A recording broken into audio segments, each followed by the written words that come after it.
Y en el sentido de la vida contamos con Cristina Barroso. ¿Cómo estás, Cristina? Fenomenal, encantada, como siempre. Cristina, yo tengo una duda. ¿Cómo puede ser que un simple frenazo sea tan lesivo? Bueno, que un simple frenazo sea tan lesivo es posible porque lo que hace daño no es la velocidad, sino la detención súbita, ¿vale? Y de hecho es posible, tan posible que ha pasado en España. Permíteme que te lea un extracto de el número 206 de la revista Tráfico y Seguridad Vial, que se publicó en el año 2011, y estas son las declaraciones del doctor Joan Vidal, jefe de la unidad de lesionados medulares del Instituto Guttmann.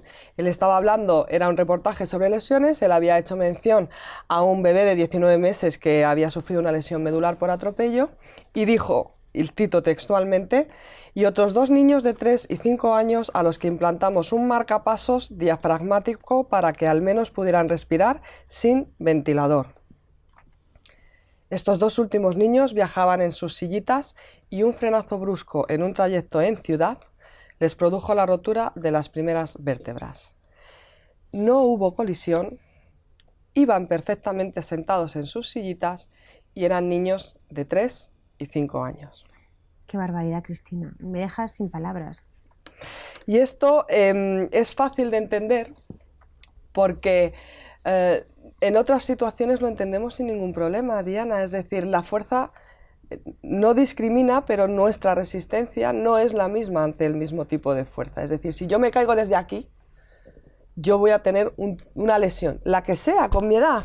Pero si desde aquí lo que se cae es un bebé de 6 meses, cualquiera puede entender que su lesión va a ser mucho más alta, ¿verdad?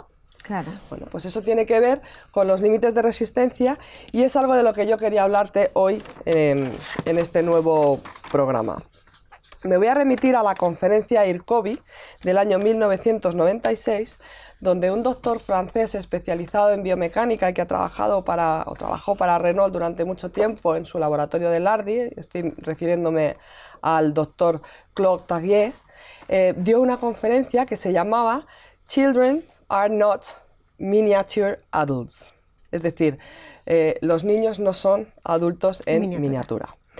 Y como no son adultos en miniatura, tenemos que tener en cuenta sus características morfológicas. Y él se centró fundamentalmente en la zona del cuello y la cabeza para niños de menos de 4 años, como zonas frágiles y vulnerables, y en la zona del abdomen cuando ya tienen que cambiar al cinturón de seguridad del coche.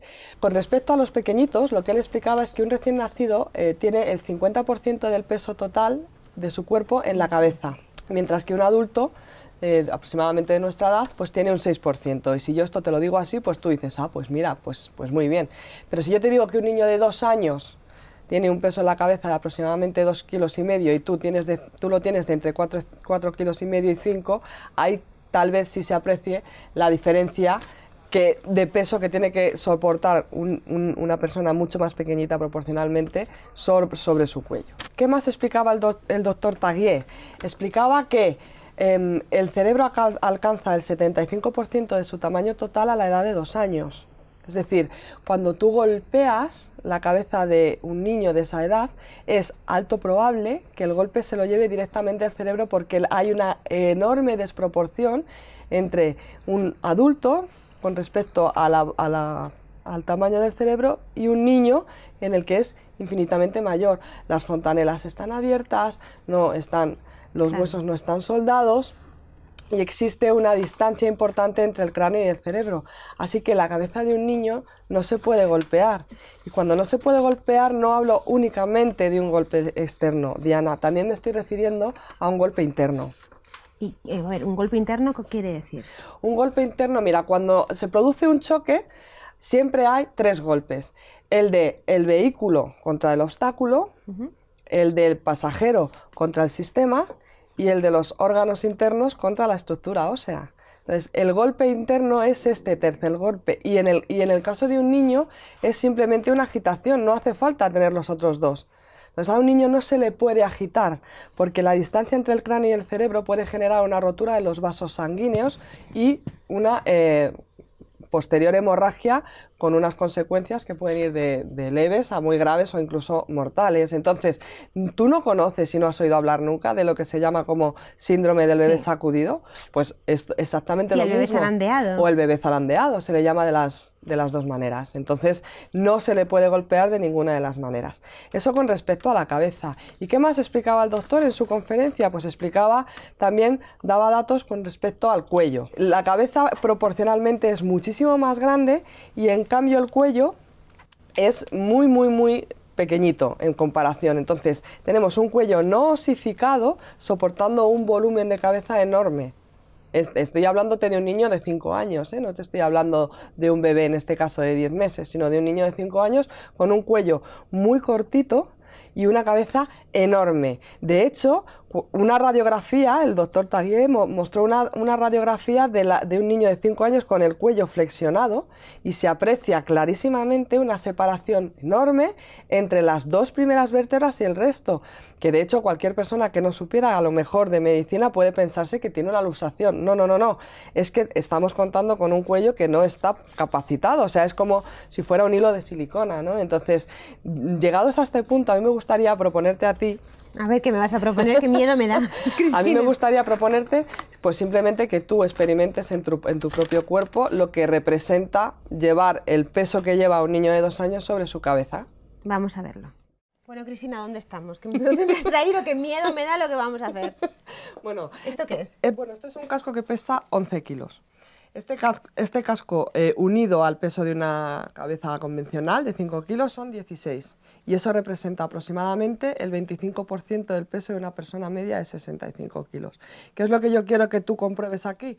Lo que soporta un niño de aproximadamente 2 años, que es un 25% del peso total de su cuerpo sobre el cuello. ¿Te animas? Sí, claro.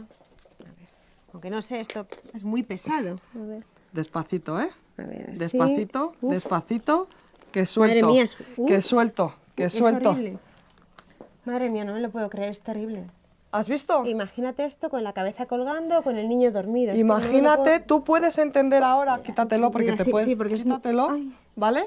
Tú puedes entender ahora. Qué barbaridad. Con lo que yo te acabo de mostrar, con una cabeza flexionada que tiene las dos vértebras separadas con respecto al resto, de un niño que está dormido, que en un frenazo a baja velocidad en ciudad, eso haya podido provocarle la lesión medular que le ha ocasionado. Me lo creo absolutamente, es que esto... Bueno, pues es que ese es el escenario, Diana, es que, fíjate, esta es la situación, yo te pongo en situación, ¿vale? Yo voy a buscar a mi bebé, a mi niño de 2 añitos a la guardería en una tarde normal, vamos a recorrer un trayecto normal que estoy acostumbrada a hacer todos los días, y yo le recojo y le monto en su sillita, vamos a poner de frente con arnés, por no hacer una silla de frente con arnés. Yo me dirijo camino a mi casa a baja velocidad por una zona que conozco perfectamente y en mi camino se cruza de repente un balón. ¿Y qué va detrás de un balón? ¿Un niño? Un niño, un perro, lo que sea. ¿Cuál va a ser mi reacción? Yo voy a frenar. Bueno, pues en el momento en el que yo freno el coche, para proteger al que tengo delante, acabo de arruinarle la vida a quien llevo detrás. Qué barbaridad, Cristina, me dejas con la piel de gallina, es que es muy peligroso. Es que lo que mata no es la velocidad ni lo que mata es un accidente, es que lo que mata es una detención súbita y esa se puede producir perfectamente aunque no haya ningún tipo de colisión. Vamos a verlo. Vale, vamos. pues llegados a este punto, permíteme que haga un inciso para contarte que en esa conferencia donde el doctor Taguier estaba explicando las diferencias morfológicas entre los niños y los adultos, se paró para hacer un reconocimiento público al doctor Bertil Ahlmann, que ya no estaba presente porque ya no estaba, el doctor falleció un par de años después, y yo me he tomado la libertad de traducirla al español, porque en inglés no me parece correcto decirlo, para que todo el mundo lo entienda. ¿Me das ese...? Sí, por favor. Lo que dijo en aquella conferencia, cuando terminó de explicar las diferencias entre la cabeza y el cuello de un niño con respecto a un adulto, fue: llegados a este punto, resulta apropiado expresar nuestro reconocimiento al trabajo de Bertil Ahlmann, un visionario capaz de imponer el uso de los sistemas a contramarcha en su país, mientras que el resto de Europa tuvimos que esperar a los resultados de accidente para ir adoptando esta medida de seguridad progresivamente. Gracias a su trabajo, Suecia está 20 o 25 años por delante del resto. Las estadísticas suecas muestran que la efectividad de estos sistemas es del 90%. Insisto, Estas palabras las pronunció este señor en el año 96 en una conferencia, en un foro de expertos de biomecánica, donde se hablan de todo tipo de lesiones, de todo tipo de accidentes y de todo tipo de pasajeros. Y ya entonces dijo que Suecia estaba 20 o 25 años por delante de ellos.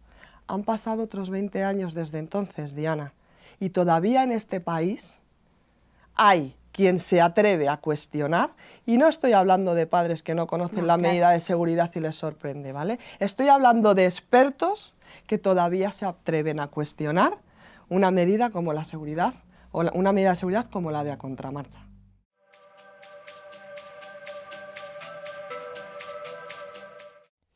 Pues Cristina, me has dejado sin palabras con toda la información. Gracias, porque tu información salva vidas. Y nosotros nos vamos a seguir viendo mañana, pero las redes sociales os esperan todos los días para que nos manden las preguntas y preguntas a Cristina o a todos los expertos que quieren que conozcamos en Bebés en Marcha con Diana. Les dejo con el consejo nórdico y nos vemos mañana. Chao.